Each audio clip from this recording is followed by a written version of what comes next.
Hello friends, আমি RJ. আমি চলে এসেছি। আপনারা সবাই জানেন এই আইসক্রিমের ব্যাপারে, টার্কিজ আইসক্রিম। এখানে পুরো সোশ্যাল মিডিয়া জুড়ে পুরো ছেয়ে আছে এখন এই ধরনের আইসক্রিম মানে সার্ভ করার স্টাইলটা, টেকনিকটা। আর সবাই খুবই মজা নেয়। অনেক ছোটো বাচ্চারা তো অনেক রাগারাগি করে ফেলে, মানে মানে কাঁদতে লেগে যায় যে আইসক্রিমটা চট করে হাতে এলো না। তো অনেক বাচ্চা আবার এনজয় করে, যেমন এখানে গুঞ্জন খুবই মজা করেছে, খুবই এনজয় করেছে। আর সাথে কিছু বাচ্চা এখানে আছে আশেপাশে, ওখানেই থাকে মনে হয়, তাদের সাথেও আমি একটু আধটু গল্প করেছি। ওইখানেই কোথাও থাকে, তারাও খুব করুণ দৃষ্টিতে আইসক্রিমটা দেখছিল খাবে বলে।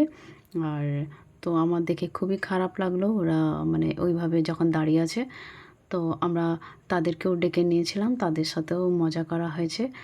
আর আপনারা কোথার থেকে এই ভিডিওটি দেখছেন অবশ্যই জানাবেন। আর যারা যারা খড়গপুরে তারা অবশ্যই কমেন্ট করে জানাবেন এখানে এসছেন কিনা।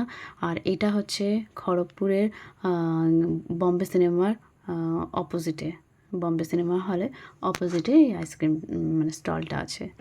তো আমরা যখন জানতে পারি আমরা পৌঁছে যাই। আমি ভাবলাম দাদা শেষমেশ আইসক্রিমটা হয়তো গুঞ্জনের হাতে এবার দিয়ে দেবে, কিন্তু না, আইসক্রিম না দিয়ে উনি টিস্যুটা তার মুখে ঢুকিয়ে দিয়েছেন।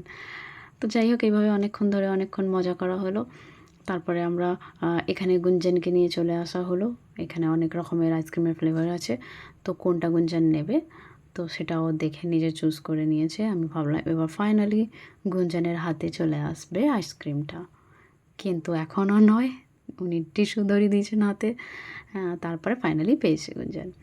এবার পালা এই বাচ্চাগুলোর, এই বাচ্চাগুলোকেও ডেকে নিয়ে এদের সাথে একটু মজা করা হলো। আর তার আগে আমরা এই দাদার সাথেও কথা বলে নিলাম, এই দাদা কোথার থেকে এসেছেন। ইনি বললেন না, আমি এখানেরই, আমি শেখার জন্য বাইরে গেছিলাম, মাঝে মাঝে বাইরে যাই, এখন এখানে আমি আমার শপ ওপেন করেছি। তো যাই হোক, অনেক কথা বললাম। আমার তো মানে ভালোই লাগলো। আপনাদের কাছে নতুন নতুন ভিডিও নিয়ে আমি চলে আসি। আর আপনারা এমনি নতুন নতুন ভিডিও দেখতে চাইলে অবশ্যই লাইক, শেয়ার, সাবস্ক্রাইব করতে ভুলবেন না।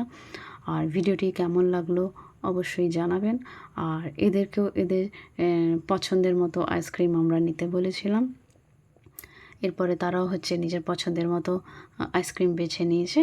আর তারাও প্রচুর খুশি হয়েছে, আমাদের সাথে অনেকক্ষণ কথা বললো, কিন্তু আমাদের টাইমের অভাবে আমরা বেশিক্ষণ সময় দিতে পারিনি, বেশিক্ষণ ভিডিও করতে পারিনি, চলে এসেছি। সবাই ভালো থাকবেন, সুস্থ থাকবেন।